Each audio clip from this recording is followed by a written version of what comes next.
ஓம் சாந்தி. எல்லோரும் சந்தோஷமாக இருக்கிறீங்களா? ஸோ சமீபமாக ஒரு வாரம் முன்னாடி ஸ்வீடன் நாட்டில் ஒரு சகோதரரை முஸ்லீம் தீவிரவாதி கொலை பண்ணுறாங்க.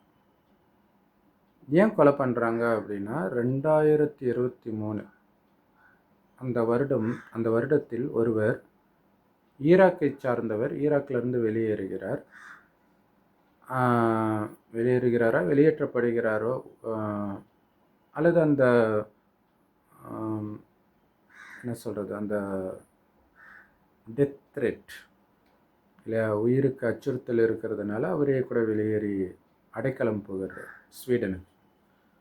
ஸோ 2023 என்ன பண்ணுறாருன்னா, பொது இடங்களில் குரானை பற்றி தவறாக பேசி, ஸோ எப்படி பேசினாரு தெரியல, ஸோ பேசி அதை எரிக்கிறார். எல்லாரும் முன்னாடியும், தனியாக கூட கிடையாது, ஒரு தடவை இல்லை பல தடவை தொடர்ந்து.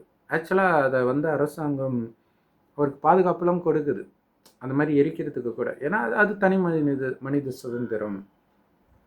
அப்படி தான் அரசாங்கமே ஆரம்பத்தில் நினைக்குது. இங்கே ஃப்ரீ ஸ்பீச் இருக்கணும், யார் வேணாலும் யாருடைய கருத்தை வேண்டுமானாலும் தெரிவிக்கலாம் அப்படின்ட்டு. பட் அதுக்காக குரானை திரும்ப திரும்ப எரிக்கும் போது முஸ்லீம்கள் எல்லாரும் அதற்கு எதிராக போராட்டம் நடத்துகிறாங்க ஸ்வீடனில். ஸோ ஒரு லெவலுக்கு மேலே அவங்க அதை உணர்றாங்க, இது ரொம்ப விலைக்கு வாங்குற மாதிரி இருக்குது அப்படின்ட்டு. அவரே இது சொல்கிறார், நான் ஸ்வீடன் அரசாங்கத்துக்கு ஒரு சங்கடத்தை ஏற்படுத்துறதுக்காக இதை பண்ணலை அப்படின்னு சொல்கிறாரு. பட் அதுக்கப்புறம் அவரே வேறு இடத்துக்கு போகணுன்ட்டு ஜெர்மனிக்கு ட்ரை பண்ணுறாரு. போய் சில வாரங்களில் மறுபடியும் அவங்க ஸ்வீடனில் அனுப்பிச்சிடுறாங்க.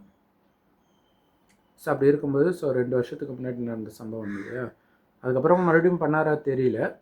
பட் இப்போ சமீபமாக அவர் இன்ஸ்டாகிராமில் லைவ் போட்டுட்டு இருக்கும் பொழுதே அவரை சொல்கிறாங்க, அவர் வீடு பூந்து மொட்டை மாடி வழியாக எப்படி உள்ளே வந்தாங்க என்னன்னே தெரியல. ஸோ கதவு திறந்தே வச்சுருந்துருப்பாங்க பிள்ளைகள். ஸோ அப்போ உள்ளே சுட்டு அந்த லைவ்லேயே இறக்குறாரு. அதுக்கப்புறம் போலீஸுக்கு இன்னொருத்தவங்க கால் பண்ணி அந்த போலீஸ் தான் அந்த லைவே கட் பண்ணுறேன். ஸோ இந்த விஷயத்திற்கு ஏன் யாருமே எதிர்ப்பு தெரிவிக்க மாட்டீங்க அப்படின்னு ஒரு முஸ்லீம் சகோதரர், ஆக்சுவலி இவரே முஸ்லீம் தான் நினைக்கிறேன், ஏன்னா ஈராக்கில் முஸ்லீம் தானே இருப்பாங்க, அல்லது முஸ்லீம்லேருந்து ஒரு வேளை மாறினவங்களும் இருக்கிறாங்களா என்னன்னு தெரியல. ஏன்னா கேத்தலிக் ஃபேமிலியில் பிறந்தாங்கன்றாங்க, அவங்க எப்படி ஈராக்கில் இருப்பாங்க ஒன்றும் புரியல. ஸோ மதம் மாறி இருக்கலாம் ஒரு வேளை, தெரியல. ஸோ ஆனால் அவருடைய பேரை பார்த்தா முஸ்லீம் மாதிரி தான் இருக்குது. அவர் கூட இன்னொருத்தரும் இருந்திருக்கார், அடுத்து நான் தான் டார்கெட்டு அப்படின்னு அவருமே சொல்கிறார். இதை ஏன் யாருமே கண்டிக்க மாட்டீங்க, இது தப்பு இல்லையா அப்படின்னு கேட்குறாங்க. ஸோ இதே மாதிரி இந்தியாவை சார்ந்த ஒருவர், அவருடைய பேர் எனக்கு டக்குன்னு தெரியல, அவர் சாத்தானிக் வெர்சஸ் அப்படின்னு ஒரு புக்கு எழுதினார். அதாவது அந்த குரானை நக்கல் பண்ணி இது சாத்தானுடைய வேதம் அப்படிங்கிற மாதிரி, சாத்தானின் வார்த்தைகள்னால் அதை ஏதோ ஒரு நாவலாக, அந்த நாவல்லே நபியை ரொம்ப அசிங்கப்படுத்துகிற மாதிரி எழுதியிருப்பார் போல இருக்குது. ஸோ அப்போ இது ஒரு 20 வருஷத்துக்கு முன்னாடி நடந்துச்சுன்னு நினைக்கிறேன் அதை எழுதுனது. அப்போவே ஆப்கானிஸ்தானோ ஈரானையோ சார்ந்த அந்த மத தலைவர் அவங்க கட்டுப்பாட்டில் தான் அந்த நாடே இருக்கும், அதிபர்லாம் சும்மா பேரளவு தான். ஸோ அவங்க இவரை கொன்னா இத்தனை $1 பில்லியன் அப்படிலாம் சொல்கிறாங்க. ஸோ அதுக்கப்புறம் அவர் அப்போவே பிரிட்டிஷ் நாட்டில் தான் இருக்கிறார். இந்தியாவை பூர்வீகமாக கொண்டவர் அவர். ஸோ பிரிட்டிஷ் நாட்டிலே இருந்து ரொம்ப ஃபேமஸாக நாவல்லாம் எழுதியிருக்கிறாரு. பட்டு எல்லா நாவலுமே இந்த கடவுளை நக்கல் பண்ணுறது இருக்குமா என்னன்னு தெரியல. ஸோ அதுக்கப்புறம் அவர் மறைந்தே தான் வாழ்ந்தார். அதுக்கப்புறம் இதில் என்னென்னா, அவரை கொன்றால் அவருக்கு இவ்வளோ பரிசு கொடுக்கப்படும்னு சொன்ன அந்த மத தலைவரே 6 மாதத்தில் இறந்துட்டார். ஸோ அவர் சொன்னதுனால அதை வச்சுட்டு அவர் அலையிறாங்க அப்படின்னு சொல்ல முடியாது. ஏன்னா அது மறந்து கூட இருக்கலாம். இப்போ சமீபமாக ஒரு வருடத்திற்குள்ள பிரிட்டிஷில் தான் வந்து ஏதோ அப்போ தான் கொஞ்சம் கொஞ்சமாக வெளில வர ஆரம்பிக்கிறார். இந்தியாவுக்குள்ளும் கூட சமீபமாக அதெல்லாம் பேசியிருக்கிறார். அதுக்கு முன்னாடி ஃப்ரீயாகவே வர ஆரம்பித்தார். அப்போ ஒரு ஃபங்க்ஷனில் புத்தக வெளியீட்டு விழாவில் வந்து அவர் பேசும்போது திடீர்னு அங்கேருந்து கடகடன்னு ஒருத்தன் ஓடி வந்து கத்தி எடுத்து வந்து சரமாரியாக குத்தி இருக்கிறான். ஸோ அந்த புக்கை படித்து அந்த அளவுக்கு கோபமாக இருந்திருப்பான் போல இருக்குது. ஸோ இப்படி நடக்குது. இப்போ இதில் என்ன ஒரு முக்கியமான விஷயம் அப்படின்னா, நாம் ஏற்கனவே அந்த திருப்பரங்குன்றம் பிரச்சனையில் கூட சொல்லியிருப்போம். ஒரு முஸ்லீம் போய் மலையில் ஆடு வெட்டுறதுனால, இல்லை மலையில் கூட கோயிலுக்குள்ளே போய் அவங்க வெட்டலை, மலையிலே எங்கேயும் வெட்டக்கூடாது அப்படின்னு சொல்கிறாங்க. இது நியாயம் அநியாயம் அதையெல்லாம் விட அவங்க வெட்டுறதுனால இந்து மதத்துக்கு எந்த விதமான கெட்ட பேரும் கிடையாது. ஆனால் அந்த ஆடு மாடை வெட்டக்கூடாதுன்னு நீங்கள் சொல்கிறதுக்கு காரணம் என்ன? அப்போ அந்த தெய்வத்துக்கு அது தப்பானது அல்லது இந்து மதத்துக்கு எதிரானது மாமிசம் சாப்பிட்றதுன்றது. அப்போ அதை சாப்பிட்டு நீங்கள் அதற்கு எதிராக போராட்டம் பண்ணுறீங்கன்னா அதை எந்த கணக்கில் சொல்கிறது? இயேசு சொன்ன மாதிரி விபச்சாரிய கல்லால் அடிக்கிறீங்க, நீங்கள் உத்தமனாக இருந்தால் அடிங்கன்ற மாதிரி தான் இருக்குது. இன்னைக்கு எல்லாமே அப்படி தான் இல்லையா? பாலியல் குற்றத்துக்காக குரல் கொடுக்குற எல்லாமே காமத்துக்கு அடிமையாக இருக்கிறவங்க தான். ஸோ அந்த காமத்திலே ஈடுபடாதவர்கள் அதற்கு குரல் கொடுக்கணும் அப்படின்னா யாருமே அங்கே நிற்க மாட்டாங்க. ஸோ அதே மாதிரி தான் இங்கே அந்த மாதிரி அந்த சகோதரரை கொலை பண்ணது வந்து எதனால் பண்ணாங்க அப்படின்னு நீங்கள் நல்லா யோசித்து பார்த்தீங்கன்னா, அவர் குரானை எரிக்கிறதுனால முஸ்லீம் மதத்தை யாரும் தப்பாக நினைக்க போகிறது கிடையாது. இங்கே பல தடவை மனுஸ்மிருதியை எரிச்சிருக்கிறாங்க. யாரும் அவங்கள கொலையும் பண்ணலை, கேஸும் போடலை, எதுவுமே பண்ணலை இல்லையா? ஏன்னா அவங்க எரிக்கிறதுனால இந்து மதத்துக்கு கெட்ட பேர் கிடையாது. ஆனால் எரிச்சவனை கொலை பண்ணான்னு வச்சுக்கோங்களேன், அப்போ தான் அதை தான் நம்ம சொல்கிறோம். இப்போ அவங்க அந்த ஒருத்தர் அந்த நாவலாசிரியரை போய் குத்துனது, இங்கே இவரை கொலை பண்ணது, ஏற்கனவே இஸ்லாம் மதம் தீவிரமான மதம்னு மேலை நாடுகள் வந்து முத்திரை குத்துதுன்னு சில முஸ்லீம்கள் சொல்கிறாங்க. ஆனால் ஏன் குத்துது? இந்த மாதிரி சம்பவத்தினால தானே குத்துது. ஸோ அதுதான் நாம் செய்வது, நம்ம காரியத்தின் மூலமாகத்தான் நம்முடைய மதத்திற்கு நல்ல பேரா கெட்ட பேரான்றதே தவிர மற்றவர்கள் அதை பற்றி கிரிட்டிசைஸ் பண்ணுறதுனால கண்டிப்பாக கிடையாது. ஸோ அது புரியாமலே இவங்க வந்து இந்த மாதிரி பண்ணுறாங்க. ஏன்னா பைபிளை வந்து நக்கல் அடிக்காதவங்களே கிடையாது கிறிஸ்தவ நாடுகள்லே. இப்போ அமெரிக்கா கிறிஸ்தவ நாடு தான், உலகம் ஃபுல்லாகவே கிறிஸ்தவ நாடு தான். முஸ்லீம் நாடை தவிர எல்லாம் கிறிஸ்தவ நாடு தான். இங்கே இந்தியா இது மாதிரி சின்ன சின்ன நாடு வேறு வேறு மதம் இருக்கலாமே தவிர ஒட்டுமொத்தமாக பார்த்தீங்கன்னா கிறிஸ்தவ நாடு தானே. எந்த நாட்டில் கிறிஸ்தவ மதத்தை தப்பாக பேசலை. யூடியூப்லேயே நீங்கள் பார்த்தீங்கன்னா அந்த மாதிரி ரொம்ப நக்கல் பண்ணுற ஒருத்தர் இருந்தார், இப்போ இறந்துட்டார். பயங்கரமாக நக்கல் ரொம்ப மோசமாக பேசுவார். அவருக்கு மேபி கண்டனம் வேணால் தெரிவிக்கப்பட்டிருக்கலாம், இது தப்பு அப்படின்னு. மற்றபடி இந்த மாதிரி அவங்கள வெட்டுறது குத்துறது இந்த மாதிரிலாம் பண்ணலை. ஆக்சுவலாக அவர் கண்டனம் கூட தெரிவிக்கலை, பர்மிஷன் மட்டும் மறுத்தாங்க, பப்ளிக்கில் அவர் பேசக்கூடாது அப்படின்ட்டு. அரெஸ்ட் ஆகியிருக்கிறாரு. பட் ஆனால் அரெஸ்ட் ஆனது வந்து இதுக்காக கிடையாது, நாஸ்திகம் பேசுனதுக்காக கிடையாது. அவர் நிறைய கெட்ட வார்த்தை பேசுவார். ஸோ அதுக்காக அவர் அரெஸ்ட் பண்ணாங்க. சரி, அப்போ அவங்களாம் திட்டினதுனால கிறிஸ்தவ மதத்துக்கு கெட்ட பேர் வந்துச்சா? கிடையாது. ஆனால் ஒருவேளை கிறிஸ்தவ மதத்தில் இந்த மாதிரி கொலை பண்ணுறாங்கன்னு வச்சுக்கோங்க, உடனடியாக அது தீவிரவாத மதம் தான் சொல்லுவாங்க. வேறு யாரும் அப்படி பண்ணாததுனால தான் மற்ற மதத்திற்கு இல்லை, இங்கே பண்ணுறதுனால தான் அப்படி வருது. ஸோ அதை புரிஞ்சுக்கணும். இதுக்கு முக்கியமான காரணம் என்னென்னா பைபிளில் இருக்குது தான், அல்லாஹ்வை நிராகரிப்பவர்களை கண்ட இடத்தில் கொன்று விடுங்கள் அப்படின்ட்டு இருக்குது. அது கீதையிலும் தான் இருக்குது இல்லையா? கீதையிலும் அர்ஜுனன் வந்து கொலை பண்ண சொல்கிறார் எதிர இருக்கிறவங்க. பைபிளில் நிறையவே இருக்கும், பழைய ஏற்பாடு ஃபுல்லாகவே அதுதான் இருக்கும். அந்நிய தேவனை வழிபடுறாங்கன்னா அது உன் மகனாகவே இருந்தாலும் முதல்ல அவன் மேலே பட வேண்டியது உன் கை. அதாவது அவனை அடித்து கருணை காட்டாமல் எடுத்தாந்து விட்டு ஊர் மக்கள் எல்லாம் அவனை அடித்து கொல்லணும் அப்படின்னு இருக்கும். ஸோ எந்த மதத்தையும் கடவுள் உருவாக்கல, மனிதர்கள் தான் உருவாக்குறாங்க. ஸோ அதனால் அது அது எப்படி உருவாக்குறாங்க அப்படின்னா, இது மாதிரி மத கலவரம் வரணும், அழிக்கணும், ஒழிக்கணும் அப்படிங்கிறது முக்கியமான நோக்கமாக இருந்திருக்காது. பட் அதுவும் கலந்து இருக்கலாம், இல்லாமலும் இருக்காது. ஏன்னா ஏற்கனவே இருக்கிற மதத்திற்கு எதிராக ஒரு மதம் வரும்போது மனிதனுடைய கொஞ்சம் இதுவும் கலக்கும், கலக்காதுன்னு சொல்ல முடியாது. ஆனாலும் இறைவனுடைய ஞானமும் அதில் ஒளிஞ்சு இருக்குது. ஸோ அதில் என்ன ஒளிஞ்சு இருக்குது ஞானம் அப்படின்னா, நீங்கள் கீதையை பார்த்தா தெரியும். ஏன்னா முதலில் தோன்றியது இந்து மதம், அதிலும் முதலில் தோன்றியது கீதை தான். அதுக்கு பிறகு தான் ராமாயணம், மகாபாரதம். நமக்கு பார்க்கறதுக்கு மகாபாரதத்தின் ஒரு பகுதி மாதிரி தெரியும். முதல்ல கீதை தான் வருது. அந்த கீதை சாரம்னு சொல்கிறோம் இல்லையா, கீதையுடைய சாரம் இல்லை, கீதையே சாரம் தான். சாரம்னா என்ன? எசன்ஸ். அதோடைய விஸ்தாரம், டீட்டெயில் தான் மகாபாரதம், ராமாயணம், குரான், பைபிள் எல்லாமே இருக்கிறது. ஸோ அப்போ அந்த கீதையில் கொலை பண்ண சொல்கிறாங்களே, அப்போ கொலை பண்ண சொல்கிறாரா கடவுள்? முதல்ல அங்கே சொன்னது கிருஷ்ணர் சொன்னதாக காட்டுறாங்க. கிருஷ்ணர் ஒன்றும் கடவுள் கிடையாது இல்லையா, கடவுள் பிறப்பிறப்பில் வராதவர்.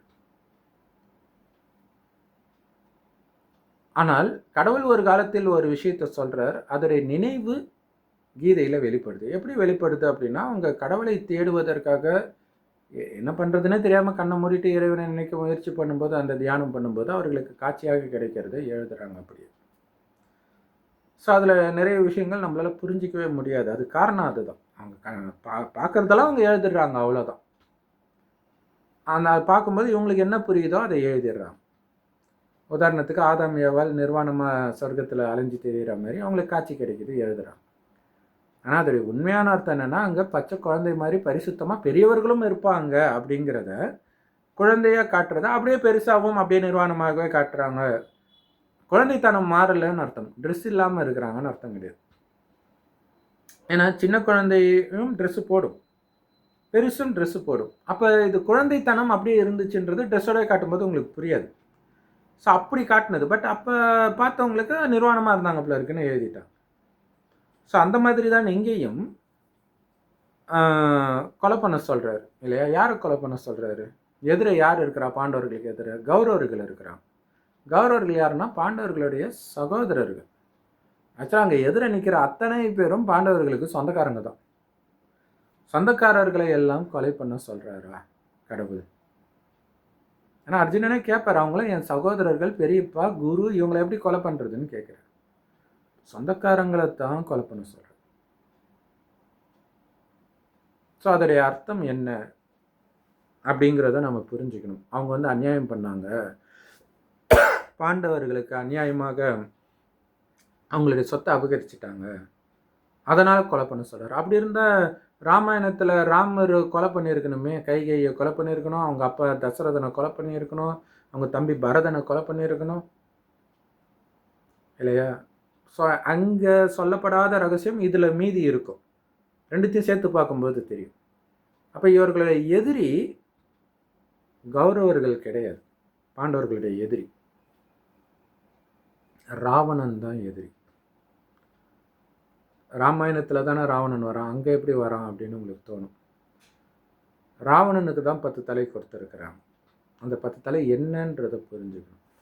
காமம், கோபம், பற்று, பேராசை, அகங்காரம், இந்த 5 விகாரம் மானிடமும் இதே 5 விகாரம் பெண்ணிடம் உள்ள இணைந்த ரூபம்தான் 10 தலை ராவணன். ஸோ 10 தலை பாம்புலாம் இருக்கும் தேவதைகள் தலைக்கு மேலே. ஸோ கிறிஸ்தவ மதத்திலே பார்த்திங்கன்னா சாத்தான் பாம்பாக காட்டியிருப்பார். இது நமக்குள்ளே எப்போ வருது? கடவுள் இந்த பூமியை சொர்க்கமாக படைக்கிறார், அங்கே காமம், கோபம், பற்று, பேராசை, அகங்காரம்னா என்னன்னே தெரியாது மனிதர்களுக்கு. குழந்தை கூட கணவனும் மனைவியும் நமக்கு ஒரு வாரிசு வேணும்னு நினைக்கும் போது மனைவி கர்ப்பமாவார், அந்த அளவுக்கு பரிசுத்தமாக இருப்பான். அப்படி இருந்தவர்கள் 2500 வருஷம் கழிச்சு இதே பூமி நரகமாகும்போது தான் காமம், கோபம்லாம் வருது. எப்படி திடீர்னு வருது? சொர்க்கத்தில் ஆத்மான்ற உணர்வில் இருப்பாங்க. ஆத்மானா உயிர். அது பூர்வ மத்தியில் நட்சத்திரமாக ஜொலிக்கினால்தான் இந்துக்கள் போட்டு வைக்கிற பழக்கம் கூட இருக்குது. ஸோ அந்த ஆத்மா தான் கண் வழியாக பார்க்குது, வாய் வழியாக பேசுது, எல்லா காரியத்தையும் உடல் மூலமாக செய்யுதுன்ற உணர்வு இயல்பாகவே அவர்களுக்கு இருக்கும் சொர்க்கத்தில். ஆனால் அவர்களே மறுபிறவி எடுத்து 2500 வருஷம் கழிச்சு இந்த பூமி நரகமாக அவர்களால் தான் மாறுது. ஏன் மாறுது? அவர்களுக்குள்ள காமம், கோபம், பற்று, பேராசை, அகங்காரம் வருது. ஏன் தெரியுமா? ஆத்மா அப்படின்ற அந்த உணர்வில் இருந்து ஒருவரை ஒருவர் ஆத்மான்னு பார்த்துட்டு இருந்தாங்களே சொர்க்கத்தில், அது கொஞ்சம் கொஞ்சமாக மாறி ஆத்மாவில் கவனம் இல்லை. பிறரையும் ஆத்மான்னு பார்க்காம முகத்தை பார்க்க ஆரம்பிக்கிறாங்க. ஸோ அப்போ முகத்தை பார்க்க பார்க்க பார்க்க பார்க்க கொஞ்சம் கொஞ்சமாக காமம் வருது, கோபம் வருது, பற்று வருது, பேராசை வருது, அகங்காரம் வருது, எல்லாத்தையும் என்னதுன்னு எடுத்துக்கணுன்ற சுயநலம் வருது. ஸோ இந்த உணர்வுகளால் உந்தப்பட்டு பாவம் தான் மனிதர்கள் செய்வாங்க. இந்த பாவம் அதிகமாக அதிகமாக கடவுள் சொர்க்கத்தில் நமக்கு கொடுத்த அளவற்ற செல்வம், தங்க செங்கலால் கட்டப்பட்ட மாட மாளிகையில் இருப்போம்னா எவ்வளோ பணக்காரராக இருந்துக்குன்னு வச்சுப்பாங்க, அது ஃபுல்லாக கொஞ்சம் கொஞ்சமாக குறைய ஆரம்பிக்கும். அங்கே சின்ன தலைவலி கூட இருக்காது, அவ்வளோ ஆரோக்கியமாக இருப்போம். கொஞ்சம் கொஞ்சமாக நோய் வர ஆரம்பிக்குது. ஒரு சின்ன டாட்டு கூட இருக்காது உடம்புல, எந்த குறையும் கண்டுபிடிக்க முடியாது. கொஞ்சம் கொஞ்சமாக அந்த அழகும் இழக்க ஆரம்பிக்குது. ஸோ கலியுகத்தின் இறுதியில் எப்படி இருக்கிறோம் யோசிச்சு பாருங்கள். அப்போ தான் மதங்களே வருது. சொர்க்கத்தில் எந்த மதமும் இருக்காது. ஏன்னா நான் இந்துக்கள் யாரெல்லாம் சாமின்னு கும்பிட்றோமோ அவங்கெல்லாம் உயிரோட்டமாக அங்கே இருப்பாங்க. அவர்களைத்தான் தேவதைன்னு இன்றைக்கி வழிபட்டுட்டு இருக்கிறோம். காமம் கோபம்னா என்னன்னே தெரியாது. குழந்தை கூட எப்படி பிறக்கும்? கணவனும் மனைவியும் நமக்கு ஒரு வாரிசு வேணும்னு நினைக்கும் போது மனைவி கர்ப்பமாவார். அவ்வளோ பரிசுத்தமாக இருந்தவர்கள் எப்படி பரிசுத்தத்தை இழக்கிறார்கள் அப்படிங்கிற ரகசியத்தை இப்போ சொல்லி, அப்படி இழந்தவர்களே நீங்கள் தான். மீண்டும் அந்த பரிசுத்தத்தை அடையிற நேரம் வந்துடுச்சு. ஏன்னா இப்போ கலியுகம் அழிந்து சொர்க்கம் வரப்போகுது. அதனால தான் கலியுகம் அழியிறதுக்கு 100 வருடம் முன்பு தான் இறைவன் வரார். வந்து சொல்கிறாரு, மீண்டும் உங்களை ஆத்மான்னு உணருங்க. உடல்ன்ற உணர்வில் வந்து தான் புலனின்பத்துக்கு அடிமையாகி புத்தி மயங்கி பாவம் மேலே பாவம் செஞ்சிட்டிங்க. அது உங்களுடைய குணமாக ஆத்மாவில் ஆழமாக பதிவு வச்சு. ஏன்னா ஆத்மாவில் தான் மனம் புத்தி இருக்குது. ஸோ அப்போ அதை எரிக்கணும்னா எப்போவுமே பரிசுத்தமாக இருக்கக்கூடிய பரமசிவனை நினைவுகள். அவரை தான் அல்லாஹ் பரமபிதான்னு எல்லா மதத்திலையும் சொல்கிறாங்க. கடவுள் ஒருவர் தான். அவரே இறுதியில் வந்து கொடுப்பது மட்டுமே சொர்க்கத்துக்கு போகிறதுக்கான ஞானம். இதுவரைக்கு வந்தது எல்லாம் மதஸ்தாபகர்களே. நரகத்தில் ஒருத்தர் அடிச்சுக்கிறதுக்காக உருவாக்கப்பட்டது தான் மதங்கள். மனிதர்கள் உருவாக்கி மனித வழி கண்டிப்பாக பிரிவினையே உருவாக்கும். 2 மனுஷன் ஒன்றா இருக்க முடியலையே, அதனால தானே இத்தனை டைவர்ஸ். ஸோ அப்போ மனித வழி எப்படி உங்களை ஒற்றுமையாக வச்சுருக்கோம்? ஸோ இப்போ இறைவன் சொல்கிறார், என் ஒருவனை மட்டும் நினைவு செய்யுங்க. ஏன்னா உடலை பார்த்து பார்த்து காமம் வருது, கோபம் வருது, எதுவுமே உங்களை திருப்தியும் படுத்தாது.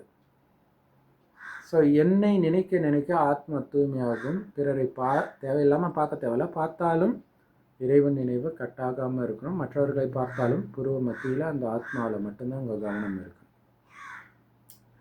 அப்போ என்ன ஆகும்? உடலுணர்விலிருந்து விலக ஆரம்பிப்பீங்க. புத்தி மயங்காது. தேவையற்ற காம எண்ணங்களோ கோப எண்ணங்களோ பற்று பேராசை அகங்கார எண்ணங்களோ வராது. ஏன்னா அது வந்தது தானே பிரச்சனை. இப்போ இந்த குரானை எரிச்சதுக்கு கொலை பண்ணது, அதுக்கு காரணம் என்ன? நான் இந்த மதத்தை சார்ந்தவன், ஏன் இந்த உடம்புன்ற உணர்வு இருக்கிறதுனால. கடவுள் ஆத்மாவுடைய அப்பா, உடம்புடைய அப்பா கிடையாது. எல்லாரும் அவருடைய குழந்தைகள் தான், எல்லா ஆத்மாக்களும். அப்போ ஆத்மாவை பார்த்தால் என் அப்பாவுடைய குழந்தையோங்கன்ட்டு உண்மையிலே சகோதரனாக பார்ப்பீங்க. முஸ்லீம்கள் பாயின்றாங்க, ஆனால் உண்மையிலே அந்த உணர்வில் இருக்கிறாங்களா? இருந்தால் இந்த பிரச்சனை வருமா? வராது இல்லையா? அவர்களை கூப்பிட்டு கருணையாக அவங்க என்ன சொன்னாலும் அது அப்படி கிடையாதுன்னு நம்ம புரிய வைப்போம். ஆனால் என் மனித வேதங்களை வச்சு உங்களால் புரிய வைக்க முடியாது. அதுதான் பிரச்சனை. ஏன்னா அதிலே போட்டிருக்குது. ஸோ அப்போ என்ன நடக்குதுன்றதை அங்கே கீதையிலிருந்து பார்த்தா உங்களுக்கு தெரியும்.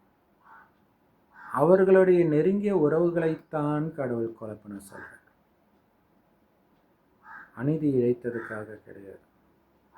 அவர்கள் மீதுள்ள பற்றை அறுத்தீங்கன்னா தான் நீங்கள் அநீதி இழைக்காதவர்களாக இருக்க முடியும்.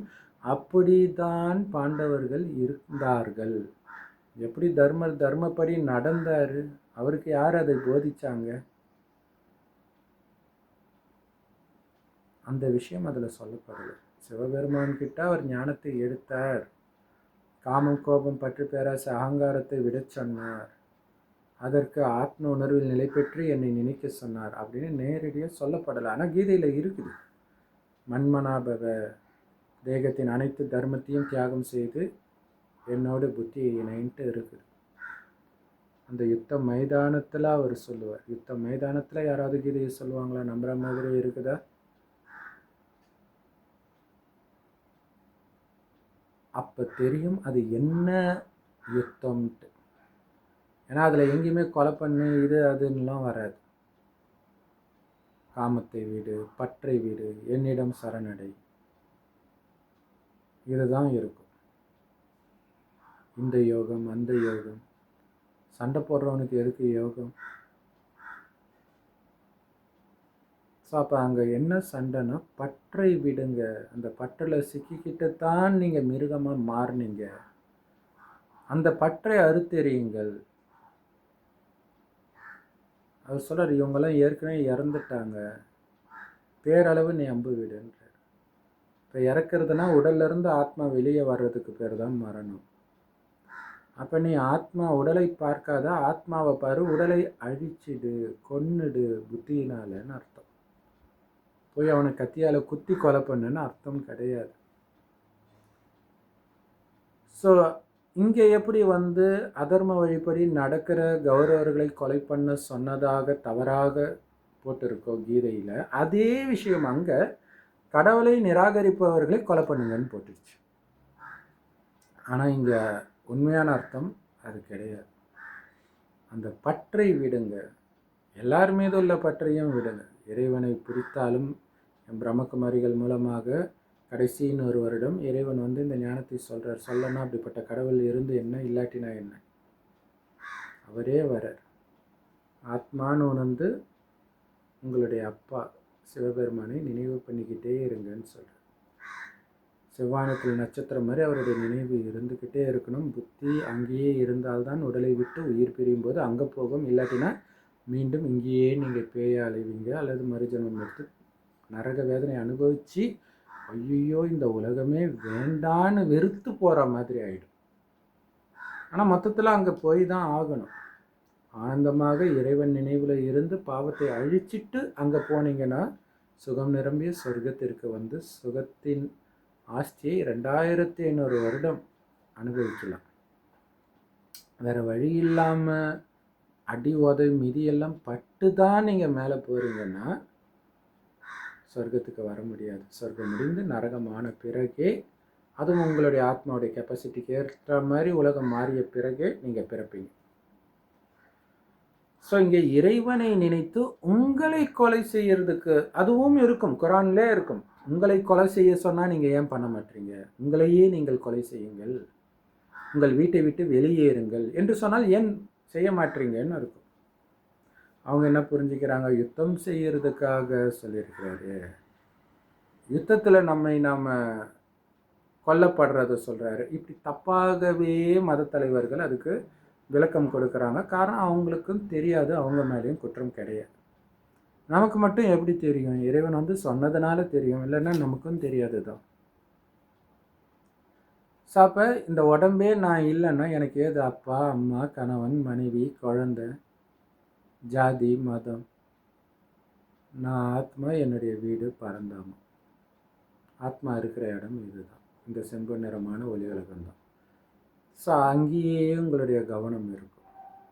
அங்கேருந்து நான் சொர்க்கத்துக்கு போக போகிறேன். அங்கே காமம் கோபம் பற்று பேராசை அகங்காரமே இருக்காது. காரணம் ஆத்மாவை பார்த்து பேசுவாங்க, ஆத்ம உணர்வில் நிலைத்து பேசுவாங்க. அந்த பழக்கத்தையே நான் ஏற்படுத்தணும். அதுக்கு என்ன பண்ணணும் தெரியுமா? இந்த பயிற்சி பண்ணணும். இந்த பயிற்சி பண்ணுறதுக்கு பேசுகிறது இறைவன் தான்ற நம்பிக்கை வரணும். அந்த சொர்க்கத்தின் உயர்ந்த பதவி ஸ்ரீ நாராயணன் பதவியை கூட நீங்கள் அடைய முடியும். புஜ பலத்தினால கிடையாது, ஆயுத பலத்தினால கிடையாது, ஆத்ம பலத்தினால்தான் சொர்க்கம் கிடைக்கிது. அதனால்தான் பொறுத்தார் பூமி ஆழ்வார்னு தமிழில் கூட சொல்லப்படுது. ஸோ இப்போ நீங்கள் என்ன பண்ணுறீங்கன்றதை பொறுத்து தான் இறைவனை வெளிப்படுத்த முடியும். இல்லையா? மதங்களை எல்லா மதத்துலேயுமே வன்முறை இருக்குது. ஸோ அந்த மதத்தை பற்றி தப்பாக பேசுகிறாங்கன்னு உங்களுக்கு கோபம் நீங்கள் பேசும் பொழுது உங்கள் மதத்திற்கு உங்கள் மூலமாகவே அவமானம் வருதுன்றதை புரிஞ்சுக்கணும். என்ன பேசினாலும் அமைதி. ஒரு கிறிஸ்டின் இருக்காருன்னு வச்சுக்கோங்களேன், ரொம்ப நக்கல் பண்ணுறீங்க, அவர் அமைதியாகவே இருக்கிறாருன்னு வச்சுக்கோங்களேன். நக்கல் பண்ண பிறகு உங்கள் மனசே ஒருத்தம், எப்படி அவரால் முடியுது, என்னால் ஏன் இப்படி இருக்க முடியலன்னு தோணும். ஸோ எல்லா மதத்துக்கும் இது பொருந்தும். குறிப்பாக இறைவனுடைய ஞானத்தை நேரடியாக சிவபெருமான் கிட்ட நாம் எடுக்கிறோம். இந்த ஞானம் என்ன? உயிரோட்டமாக இருக்கிற என் ஒருவனை நினைவு செய்யுங்க. அப்போ சிவன் கோயிலையே இடித்தாலும் உங்களுக்கு துக்கம் வராது. ஏன்னா உயிரோட்டமாக அவர் வந்திருக்கார். அவரை நினைக்கிறது முஸ்லீம்களுக்கும் பிரம்மகுமாரிகளுக்கும் நெருங்கிய தொடர்பு இருக்குது. அல்லாவை தவிர யாரையும் வணங்க மாட்டோன்றது முஸ்லீம்களுடைய கொள்கை. அல்லாவை தவிர எங்களுக்கு யாருமே இல்லைன்றது பிரம்மகுமாரிகளின் கொள்கை. அவரை மட்டுமே சதா நினைவு பண்ணிக்கிட்டு அவருடைய வழிப்படி மட்டுமே நடக்கிறது. ஸோ அப்படி இறைவனை பிடித்து, இறைவனுடைய வழி என்ன? ஆத்மாவை சகோதரன் பைபிளில் சொன்ன அந்த விஷயத்தை கூட சேர்த்துக்கலாம். ஒரு கணத்தை இறந்தால் மறு கணத்தை காட்டு, இழப்பதற்கு தயாராக இருன்றதை விட இனிது எதுவுமே கிடையாது இறைவனை தவறுன்றது போது, அப்புறம் எதை எடுத்தால் உங்களுக்கு இழப்புன்னு ஒன்று கிடையாது. ஏன்னா உங்களுதே கிடையாது எதுவும். இறைவனை தவிர எதுவும் கிடையாது. இறைவன் யார்? அந்த அலாவுதீன் அற்புத விளக்கம் படத்தில் காட்டுவாங்களே, ஒரு விளக்கு கமல்கிட்ட கிடைக்கும் இல்லையா, அந்த விளக்கை அப்படி தேய்ச்சாருன்னா பூதம் வந்து எது வேணாலும் கொடுத்துரும். அப்புறம் அவருக்கு எதுக்கு மற்றதெல்லாம்? அந்த விளக்கு தான் இறைவன். அவரே கிடைச்சிட்டார், நமக்கு எதுக்கு? ஏன்னா கலியுகத்தில் எது கிடைச்சாலும் நீங்கள் நிம்மதியாக இருக்க மாட்டீங்க. அழகாக இருந்தால் அதனாலே ஆபத்து வரும். நிறைய நம்ம பார்க்குறோம். அந்த கும்பமேளாவில் கூட ஒரு சகோதரிக்கு மோனாலிசாவை சுற்றி நிறைய பிரச்சனை வந்ததை பார்த்தோம். அது இல்லாமல் பாலியல் குற்றங்கள்லாம் நிறைய நடக்குது. கலியுகத்தில் அழகாக பிறக்கலைன்னா நீங்கள் கொடுத்து வச்சவங்க. கலியுகத்தில் ஏழையாக பிறந்தால் ரொம்ப ரொம்ப கொடுத்து வச்சவங்க. ஏன்னா பணம் வச்சுட்டு இங்கே நீங்கள் பாவம் தான் செய்ய முடியும். இங்கே வேறு என்ன ஆனந்தம் இருக்குது? காமம், விபச்சாரம், கஞ்சா, இப்படி தான் போயிட்டு இருக்கு. ஸோ அதனால் அந்த ஏழைகளுக்குத்தான் இறைவனுடைய ஞானம் கிடைக்குது. அந்த ஏழைகளைத்தான் உலகத்திற்கே அதிபதியாக மாற்றுறாரு இறைவன். அதனால தான் இறைவனை ஏழை பங்காளன் அப்படின்னு எல்லா மதத்துலையுமே சொல்லப்பட்டிருக்கோம். இயேசு கூட சொல்லியிருப்பார், அந்த ஏழை விதவை பெண்ணின் ₹1 பணக்காரனுடைய ₹1,00,000 சமம்னு சொல்லுவார். ஸோ அப்படிப்பட்ட இறைவன் வந்துட்டார். அவருடைய வழி தான் அன்பின் வழி. எந்த மதத்தின் வழியும் அன்பின் வழி கிடையாது. இயேசு அன்பானவர், நமக்காக ரத்தத்தையே சிந்தினார். ஆனால் சர்ச்சுக்கு போய் பாருங்கள், அவருடைய காலை முடக்கி போடும் ஆண்டவரே, ஒடித்து போடும் ஆண்டவரே, இப்படி ஜபிக்கிறாங்க. ஸோ அன்பே சிவம், கடவுள் மட்டும்தான் அன்பு. அவருடைய வழியை அவரே நேரடியாக வந்து கொடுக்கிறார். குரானில் சொல்லப்பட்டிருக்குது, அல்லாவின் வழி அல்லாவிடம் மட்டுமே இருக்கிறது. ஸோ அப்போ அவர் வந்து கொடுக்கும்போது தான் அந்த ஞானம் கிடைக்கும். ஸோ இப்போ இறைவனை நிராகரிப்பவர்கள் அப்படின்னா கடவுளை நம்பாதவர்கள் அல்லது முஸ்லீம் அல்லாதவர்கள் அப்படி கிடையாது. எல்லா மதத்தை சார்ந்தவர்களையும் அது குறிக்கும். நாஸ்திகராக இருந்தாலும் சரி, கடவுளை நம்பினாலும் சரி. ஏன்னா அல்லாஹ் இப்போ வரும்போது வந்துட்டாருன்னு சொல்லும்போது அல்லாவை நிராகரிச்சிடுவீங்க, மதத்தை பிடிச்சிக்குவீங்க, மத ஸ்தாபகரை பிடிச்சிடுவீங்க, கடவுளை விட்டுருவீங்க. ஸோ இப்போ நீங்கள் கடவுளை விட்டுடுவீங்க. மற்றபடி அந்த அந்த அளவுக்கு அதிகமான அந்த பற்றுடைய இன்னொரு இதுதான் வெறுப்பு இல்லையா. அவர் தன்னை வந்து நாஸ்திகராக அறிவித்தார். இப்போ குரானை எரித்தார் இல்லையா, அவர் தன்னை நாஸ்திகனாக அறிவித்து அந்த நாஸ்திகம் என்ன ஆகுது, அது ஒரு வெறுப்பை உண்டாக்குது. ஸோ அந்த வெறுப்பில் தான் கோயிலை இடிக்கிறது, சர்ச்சை இடிக்கிறது, மசூதிக்குள்ளே புந்து சுடுறது, இந்த மாதிரி எரிக்கிறது, இதெல்லாம். பற்று இருந்தால் வெறுப்பும் வந்துடும். அதனால தான் கடவுள் பற்றை விடு, அப்படி நீ வைக்கணும்னா பற்றை என்னிடம் மட்டும் வை, உனக்கு என்னை தவிர வேறு யாரும் இருக்க வேண்டான்ட்டு. கடமை இருக்குது, அப்பா அம்மாவை, மனைவியை, குழந்தைய பார்த்துக்கிற கடமை இருக்குது. ஆனால் அவர்கள் என்னுடையவர்கள் அல்ல, எஜமானன் கடவுள். அவருடைய குடும்பத்தை பார்த்துக்கிற வேலைக்காரன். இருக்கிற வரைக்கும் வேலைக்காரன் வேலை செய்கிறதோட முடிஞ்சு போச்சு. வேலைக்காரன் இல்லைன்னா என்ன, அவர் வேலைக்காரன் வச்சுக்க போகிறார். அதனால் அதை பற்றி கவலை எஜமானனுக்கு தான் இருக்கணும். உனக்கு எதுக்கு இருக்குது? குழந்தைக்கு உடம்பு சரியில்லை, நீ ஏன் கவலைப்படுற? நீ வெறும் வேலைக்காரன் தானே. முஸ்லீம்கள் அப்துல்லான்னு வைப்பாங்க பேர். அதுக்கு அர்த்தம் இதுதான், என்னுடைய இது எதுவும் இல்லைன்னு அர்த்தம். அல்லாவுக்கு அடிமை அப்படி புரிஞ்சுக்கிறாங்க. இங்கே எதுவுமே என்னது இல்லைன்னு புரிஞ்சுக்கணும். ஸோ அல்பகால உலக சுகத்துக்கு இருந்துட்டு சண்டைக்கு போகாமல் இருந்துடாதீங்கன்னு புரிஞ்சுக்கிறாங்க. இங்கே சண்டை போடுறதே அல்ப சுகத்தை தியாகம் செய்கிறது தான். துப்பாக்கி எடுத்துகிட்டு சண்டை போடுறது கிடையாது. ஸோ இதைத்தான் நாம் போதிக்கிறோம். எல்லா மதத்திலுமே இந்த விஷயம்தான் சொல்லப்பட்டிருக்கும். ஸோ இறைவனை நினைக்கிறதுக்கு தடையாக இருக்கிறது இந்த உலகில் விஷயங்கள். அதை புத்தியிலிருந்து முற்றிலுமாக கடவுள் நீக்க சொல்கிறார். ஸோ இதுக்கு ஒவ்வொரு மதத்திலையுமே நீங்கள் இதை பார்க்கலாம். மகாபாரதத்தில் பார்த்தீங்கன்னா, மகாபாரத யுத்தத்தில் துரோணாச்சாரியரை யாராலையும் தோற்கடிக்க முடியாது அப்படிங்கிறதுனால அவரை சைக்கலாஜிக்கலாக அட்டாக் பண்ணுன்றதுக்காக அவருடைய மகன் இறந்துட்டான் அப்படின்னு சொல்லுவாங்க. அஸ்வத்தாமன். அந்த அஸ்வத்தாமன்ற பேருள்ள யானையை கொண்டுட்டு அஸ்வத்தாமன் இறந்துட்டான்னு அவர் அப்படியே தர்மர்கிட்ட கேட்பார். அவர் தான் பொய்யே சொல்ல மாட்டார் இல்லையா? ஆமாம், இறந்துட்டான்னு அவரும் சொல்கிறாரு. உடனே அப்படியே ஆயுதத்துக்கு கீழே போட்டு உட்காந்துருவார். உடனே அவருடைய கழுத்தை வெட்டிடுவாங்க. ஸோ இதோடைய உண்மையான அர்த்தம் என்ன தெரியுமா? ஒரு போர்னா யார் வேணாலும் எப்போ வேணாலும் இறக்கலாம். தன் மகனை கொண்டுட்டாங்கன்னா இன்னும் இல்லை வெறி கொண்டு போர் போடுவாங்க. கம்முன்னு ஆயுதத்தை போட்டு கீழே உட்காருவாங்க. யோசிச்சு பாருங்க. ஏன்னா அவர் தர்மம் பாண்டவர்கள் பக்கம்தான் இருக்குன்னு தெரியும். அப்போ இருந்தாலும் தர்மத்தின்படி நான் இவங்க சாப்பாட்டை சாப்பிட்றேன், அதனால் ராஜ்யம் இவங்களுடையதாக இருக்குது, அதனால் இவங்களுக்கு தான் நான் போரிடணுன்ட்டு கௌரவர்கள் பக்கம் போரிடுறாரு. அப்படி இருக்கும்பொழுது இவர் தான் படை தளபதியே, இவரே உட்காந்துட்டாருன்னா அப்புறம் அது அந்த இடத்துக்கு செய்கிற துரோகம் இல்லை. எப்படி அவர் அதை பண்ணியிருப்பார்?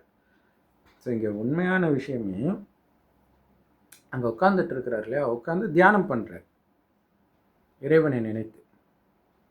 அதுதான் யுத்தமே. உட்காந்து நினைக்கிறது கிடையாது, சதா இறைவன் நினைவிலே இருக்கணும். இருக்கும்போது உங்களுக்கு மிகப்பெரிய தடையாக வர்றது எது? பிரியமானவர்களின் மரணம். ஏற்கனவே அது என் மகன்றதை உங்கள் புத்தியிலேருந்து நீங்கள் வெட்டி இருந்தீங்கன்னா அந்த பிரச்சனை கிடையாது. அதில் அவர் தோற்று போயிடுறார். இதே விஷயம் பைபிள் குரான்லேயும் வரும். என்ன வரும் அப்படின்னா, அப்ரஹாமுடைய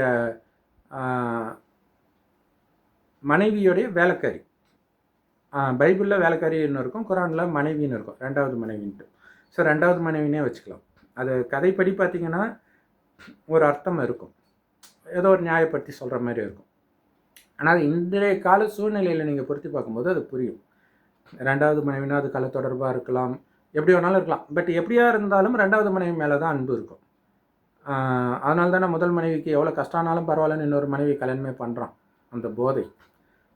அப்படிப்பட்ட அந்த மனைவியும் அவளுக்கு பிறந்த குழந்தையும் கடவுள் போய் வெளில போய் விட்டுட்டு வர சொல்லிடுறார், துரத்த சொல்லிடுறார். அதாவது பொண்டாட்டி சொல்கிறா, அவனுக்கு துக்கமாகுது. கடவுள் சொல்கிறார், அவன் பொண்டாட்டி சொல்கிறத நீ கேளுன்றார். சரின்ட்டு அவர் போய் விட்டு வந்துடுறார். இங்கே என்ன அர்த்தம்? அந்த பற்று கட்டாகிறத காட்டு இல்லை, பற்றி உன்னால் விட முடியுதா? அதே மாதிரி இன்னொரு மகனை கடவுள் கொலை பண்ண சொல்லுவார் குழந்தையாக இருக்கும்போது. ஸோ கம்முன்னு எடுத்துகிட்டு போய் கொலை பண்ணுறதுக்கு போவார். அப்போ பற்று அந்த பற்று இருக்கக்கூடாது, குழந்தை மேலேயும் பற்று இருக்கக்கூடாது அப்படிங்கிறது. அடுத்தவனை கொலை பண்ணுறது, கடவுள் நம்பிக்கை இல்லாதவனை கொலை பண்ணுறது கிடையாது. அப்படி இருந்தால் இங்கே அப்படி இல்லை காட்டியிருக்கணும், அப்படியே காட்டியிருக்கிறாங்க. ஸோ இந்த கதைகள் ரொம்ப முக்கியமானது. ஒட்டுமொத்த நீங்கள் பைபிள், குரான், ராமாயணம், மகாபாரதம்லாம் படிக்கணும்னா அதோடைய ஒரிஜினல் அர்த்தம் புரிஞ்சுக்கணும். குறிப்பாக கீதையுடைய அர்த்தம்லாம் புரிஞ்சுக்கணும்னா இந்த கதையில் வர இந்த சாரத்தை தான் அங்கே விளக்குது அப்படிங்கிறத புரிஞ்சுக்கணும். அடுத்தது பார்த்தீங்கன்னா, பிள்ளைக்கறி கேட்ட சிவபெருமான் கதை தெரியும். அந்த சிவனடியாருடைய மகனையே கறியாக சமைச்சு எடுத்தாந்து கொடுன்னுவார். அதாவது மகன் அவருக்கு சொல்ல மாட்டார், ஒரு குறிப்பிட்ட மாதிரி குழந்தை வேணும்னு. அது அந்த அவரோட குழந்தைக்கு மட்டும்தான் அது செட் ஆகும். அதனால் அவர் சாப்பிடுவார் ஜாலியாக. நீயும் சாப்பிட்டுப்பான்னுவார், உன் குழந்தையும் கூப்பிடுன்னுவார். வரும்போது பார்த்தா இலையும் இருக்காது, கடவுளும் இருக்காது, சிவனும் இருக்க மாட்டார், போய்டுவான். அவர் ஒரு சிவனடியார் வேஷத்தில் வந்திருப்பார். ஸோ இதெல்லாம் என்ன, கடவுள் பிள்ளைக்கறி சாப்பிட சொன்னார், குழந்தைய கொலை சொன்னார், பொண்டாட்டி துரத்த சொன்னார்னு அர்த்தமா? கிடையாது. அந்த பற்றை விட சொல்கிறார். இதை எடுத்து சொல்வதற்கு யாரும் இல்லை. நம்ம ஏற்கனவே சொன்ன மாதிரி அது யாருக்குமே தெரியாது. கடவுள் இப்போ இந்த ஞானத்தை கொடுக்கும்போது தான் இதுதான் விதை, இந்த விதையிலேருந்து வந்த கிளை தான். ஸோ விதைக்கு தெரியும்ல கிளையில் உள்ள ஞானம் எல்லாம். அதனால தான் நம்மளால் இதை சொல்ல முடியுது. ஸோ இதை வந்து உலகத்தில் உள்ள எல்லா முஸ்லீம் சகோதரர்களும் மெயினாக புரிஞ்சுக்கணும். ஏன்னா தீவிரவாதத்தில் ஈடுபடாதவர்கள் கூட ஆமாம் குரானில் கொலை பண்ண தான் சொல்லியிருக்குது, ஆனால் அதுக்கு நியாயம் இருக்குது, ஆனால் அவங்க வந்து எடுத்து சண்டை போட்டால் கொலை பண்ண சொல்லியிருக்கு அப்படி புரிஞ்சுக்கிறாங்க. அப்படி எதிர்த்து சண்டை போட்டால் கொலை செய்யணும்னா பாண்டவர்களை வெளியில் துரத்தும் போதே அவங்க சண்டை போட்டிருக்கணும், கம்முன்னு போயிருக்க மாட்டாங்க. ராமரை துரத்தும் போதே முதல்ல ராமர் வந்து அந்த அவங்க சித்தியை தான் கொலை பண்ணியிருக்கணும், கைகையை தான் கொலை பண்ணியிருக்கணும். அதுக்கப்புறம் தானே மற்ற பிரச்சனையெல்லாம் வர்றது. அப்படியே பண்ணுறாரு. நடுவில் கூட சித்தியை பார்க்க வருவாங்க, சித்தி காலில் விழுந்து ஆசீர்வாதம் வாங்குவார். திரும்ப வனவாசம் முடிச்சுட்டு வரும்போதும் முதல்ல சித்தி காலில் தான் வந்து ஆசீர்வாதம் வாங்குவார். ஸோ அப்போ அந்த அந்த அந்த பற்று இருந்தால் வெறுப்பும் வரும். அதையும் கட் பண்ணு. ஃபஸ்ட்டு என்னுடைய ராஜ்யத்தை அபகரிச்சிட்டாலே அப்படிங்கிறது தானே கோபத்துக்கு உண்டாக்குது. அது என்னுடையதே கிடையாது. நான் ஆண்டா என்ன, என் சகோதரன் ஆண்டா என்ன. இந்த ஞானம் தெரிஞ்சதுன்னா பாலஸ்தீன போர் நடக்குமா? ஏன்னா அவங்க யார் ஆக்சுவலாக அண்ணன் தம்பிங்க இல்லையா? அந்த யூத மதத்துக்கும் முஸ்லீம் மதத்துக்கும் எந்த வித்தியாசமும் இருக்காது, ஒரே மாதிரி தான் இருக்கும் எல்லாமே. தொப்பி முதல் கொண்டு அவங்க அதே தான் பண்ணிட்டு இருக்கிறாங்க. அவங்க வழிபாட்டு முறை கூட பார்த்தீங்கன்னா ஓரளவுக்கு ஒரே மாதிரி தான் இருக்கும். ஸோ அந்த பைபிள் குரானே பார்த்தீங்கன்னா யூதர்களை வைத்து தான் வருமே, இஸ்ரவேலர்கள்னு வரும். ஸோ அப்போ அவங்க ஏதோ ஒரு காரணத்தினால கடவுளுக்கு தான் தெரியும் உண்மையிலே என்ன நடந்துச்சு, எப்படி அவங்க சிதறடிக்கப்பட்டாங்கன்ட்டு. அது பைபிள் குரான்லேயே சிதறடிக்கப்படுறாங்கன்னே வரும் தான். அதுக்கேற்ற மாதிரி தான் அவங்களும் இருக்கிறாங்க. ஸோ கடைசியில் அவங்க எங்கேருந்து சிதறடிக்கப்பட்டார்களோ அந்த இடத்துக்கே வராங்க. ஏன்னா அங்கே தான் மதம் உருவாச்சுன்னா அப்போ அங்கே தானே இருந்திருப்பாங்க. அங்கே வராங்க. அதுவும் எப்படி வராங்க, நீங்களாம் காலி பண்ணுங்கிட்டான்லாம் சொல்லிட்டு வரல. ஏற்கனவே கொஞ்சம் கொஞ்சமாக அந்த இடத்த வந்து அங்கே இருந்த அரபுக்காரங்க கிட்ட காசு கொடுத்து தான் வாங்குறாங்க. வாங்கின பிறகு இது எங்களுடைய நாடாக அறிவிச்சிடுங்க அப்படின்ட்டு வல்லரசு நாடுகள் உதவியை அறிவிக்கிறாங்க. இதனால் அங்கே இருந்த பாலஸ்தீனருக்கு எந்த நஷ்டமும் கிடையாது. ஏற்கனவே இருந்தவங்க தான் அங்கே இருக்க போகிறாங்க. அது வேறு ஒரு நாடுன்னு அறிவிக்கும் போது பக்கத்தில் இருக்கிறவங்களுக்கெல்லாம் வந்து இது ஃபுல்லாக முஸ்லீம் நாடாக இருக்கணும். மேபி அவங்களுக்கு வந்து இப்போ உக்ரைன் ஃபைட்டு நடந்துச்சு இல்லையா, அது காரணம் என்ன, அமெரிக்கா வந்து தன்னுடைய ஆயுதத்தை வந்து ரஷ்யாவுக்கு பக்கத்தில் நிறுத்துறதுக்கு உக்ரைனை பயன்படுத்துகிறாங்க அப்படிங்கிறதுனால உக்ரைனை பிடிச்சாங்க. ஸோ அது அந்த மாதிரி அமெரிக்கா வந்து நிறுத்திடுமோன்ற பயத்தில் கூட முஸ்லீம்கள் வந்து அது பண்ணியிருக்கலாம். அது இல்லைன்னு மறுக்கிறது கிடையாது. பட் அந்த அந்த அந்த விஷயத்தை தவிர்த்து பார்த்திங்கன்னா அது அண்ணன் தம்பி பிரச்சனை இல்லையா? அங்கே இருந்தவங்க அவங்களுடைய அடுத்தடுத்த சந்ததியில் வரவங்க தான், அடுத்த மதமெல்லாம் அப்புறம் தான் வருது. அது எல்லாமே ஒரே மரமாக அந்த கிளைகள் போட்டு காட்டுவாங்க இல்லையா, ஆதாமில் தொடங்கி அப்படியே அப்போ வர்றது எல்லாமே ஆதாமுடைய குழந்தைகள் தான் எல்லாருமே. ஸோ ஆனால் பாருங்கள், அது ஒரு பிரச்சனையாகி கடைசியில் என்னாச்சு, இவங்கள பிடிச்சி அவங்கள பிடிச்சி அவன் இஸ்ரேல் திருப்பி அடித்து இப்படியே லட்சக்கணக்கான பேர் இறந்துட்டாங்க ரெண்டு பக்கமும். யாருக்கு லாபம்? அதாவது உன் நாட்டை வீட்டை அனைத்தையும் இழப்பதற்கு தயாராகன்னு தான் குரான் போதிக்குது. ஆனால் என்ன, இறைவனுடைய ஞானம் அங்கங்கே இருக்கும், எப்பயாவது வரும். கொலை பண்ணு 100 தடவை வந்து ஒரு தடவை உன்னை கொலை பண்ணணும் போது உங்களுக்கு என்ன தோணும், யுத்தத்துக்காக கொலை பண்ணுன்ட்டு ப்ராக்கெட்டில் சேர்த்துக்குவாங்க. நீங்கள் குரான் பார்த்தீங்கன்னா தெரியும், அந்த ப்ராக்கெட்டில் இருக்கிறதெல்லாம் எடுத்து பார்த்துட்டாலே அதுக்கு நல்ல மீனிங் தான் வரும். ஸோ இந்த மாதிரி விஷயங்களும் அவங்க மைண்டுக்குள்ளே ஆழமாக போயிட்டதுனால இந்த மாதிரி ஆகிடுது. இதில் இன்னொருத்தர், ஒரு அரபு நாட்டுக்காரர் ஒருத்தர் சொன்னார், வெஸ்டர்ன் நேஷன்லாம் சொல்கிறாங்க இஸ்லாமிய நாடுகள் வந்து ஆபத்தில் இருக்குதுன்ட்டு. கிடையாது, உங்கள் மேற்கத்திய நாடுகள் தான் ஆபத்தில் இருக்குது. ஏன் தெரியுமா? இந்த தீவிரவாதம் ஐசிஸாக இருக்கட்டும் எதாக இருக்கட்டும், அவங்க என்ன அரபு நாடுகளில் இருக்கிறாங்க, இங்கே இருந்திருந்தால் நாங்கள் அவங்கள பிடிச்சி ஜெயிலில் போட்டிருக்கோம். ஆனால் நீங்கள் என்ன பண்ணுறீங்க, அன்புக்காரம் நேற்றுன்ட்டு அவங்களெல்லாம் இங்கே இருக்கிற குப்பையெல்லாம் நீங்கள் தான் அங்கே அழைச்சிட்டு போயிடுறீங்க. அவங்க உங்களை பயன்படுத்திக்கிறாங்க, உங்களுடைய அன்பை பயன்படுத்திக்கிறாங்க. அதுக்கப்புறம் ஒரு லெவலுக்கு மேலே ஆகி உங்களுக்கே ஆப்பு வைக்கிறாங்க அப்படின்னா. சொன்ன மாதிரி இந்த மாதிரி கொலைகள்லாம் எங்கே நடக்குதுன்னு பார்த்தீங்கன்னா வெளிநாடுகளில், மேற்கத்திய நாடுகளில் தான் நடக்குது. ஆனால் அது அரசியல்.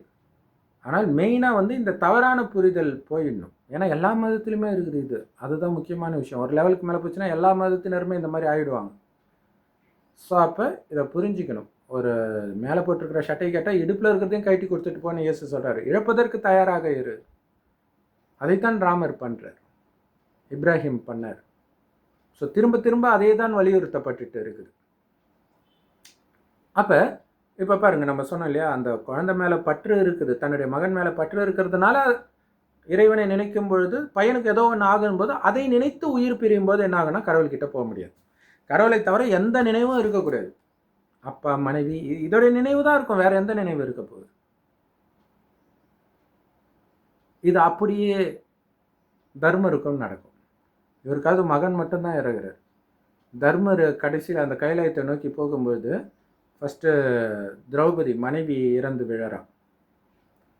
பீமன் சொல்லிக்கிட்டே வராம அவள் விழுந்துட்டா, இறந்துட்டா, ஏன் இறந்தா? அப்போ அவளுக்கு தான் அழகாக இருக்குன்ற அந்த ஒரு அழகு மேலே அபிமானம் இருக்குது அப்படின்னு திரும்பி பார்க்காம சொல்லிக்கிட்டே போகிறார். ஐயோ மனைவியை விழுந்துட்டாலே அப்படிலாம் பார்க்கல. அடுத்த சகோதரன் இறக்குறான். அது ஏன் இறந்தான், அதுக்கும் காரணம் சொல்லிட்டு திரும்பி பார்க்காம போயிட்டே இருக்கார். இப்படியே ஒரு சகோதரனாக இறந்து கடைசியில் பீமனும் இறந்துறான். அவர் பாட்டுக்கு திரும்பி பார்க்காம போயிட்டே இருக்கிறார். இதுதான் யுத்தம். இதுதான் யாத்திரை, சொர்க்கத்துக்கு போகிற யாத்திரை. இது தெரியாமல் இமயமலைக்கும் மெக்காவுக்கும் சபரிமலைக்கும் ஜெருசலத்துக்கும் போயிட்டு இருக்கிறாங்க. அது பக்தி மார்க்கம். ஓகே, கடவுள் வர வரைக்கும் நமக்கு வழி கிடையாது, எதையாவது பிடிச்சிக்கிறோம். இப்போ கடவுள் வந்துட்டார் அன்பு சகோதரர்களே, ஒரிஜினல் சொர்க்கத்திற்கு. நீங்கள் நினைக்கிற மாதிரி பர்ஃபெக்டான உலகம் அதுதான். சிங்கமும் பசுவும் ஒன்றா தண்ணி குடிக்கும். அப்போ நீங்கள் சிங்கம் பசுவை போய் தின்னுட்டு இருந்தீங்கன்னா சிங்கமே பசுவை சாப்பிடாது, நீங்கள் சாப்பிட்டீங்கன்னா ஸோ எப்படி அங்கே வர முடியும்? அங்கே இப்போ முஸ்லீம்கள் சொல்லுவாங்க, அல்லாஹ் வந்து அவரை வணங்குறதுக்காகவே நம்மை படைத்தார் அப்படின்னுவாங்க. சொர்க்கத்தில் எந்த நேரமும் வணங்கிட்டே இருப்பாங்க அப்படின்னு சொல்கிறாங்க. அப்புறம் பரிசுத்தமான கன்னிகள் கொடுக்கப்படும், 72 மனைவிகள் ஒவ்வொருத்தருக்கும் கொடுக்கப்படும் அப்படின்னு குரானில் நான் படித்ததில் வரல. ஏன்னா நம்ம கொஞ்சம் தான் இப்போ படிக்க ஆரம்பிச்சிருக்கிறோம், 4வது அத்தியாயம் தான் படிச்சுட்டு இருக்கிறோம். பட் மற்றவர்கள் ஜாக்கிர் நாயக் போன்றவர்களே சொல்கிறாங்கன்னா கண்டிப்பாக இருக்கும், எங்கேயோ இருக்கும் போல இருக்குது. அப்போ யோசிச்சு பாருங்கள், கடவுளை வணங்கிட்டு இருப்பானா காமத்தில் விழுந்துட்டு இருப்பானா?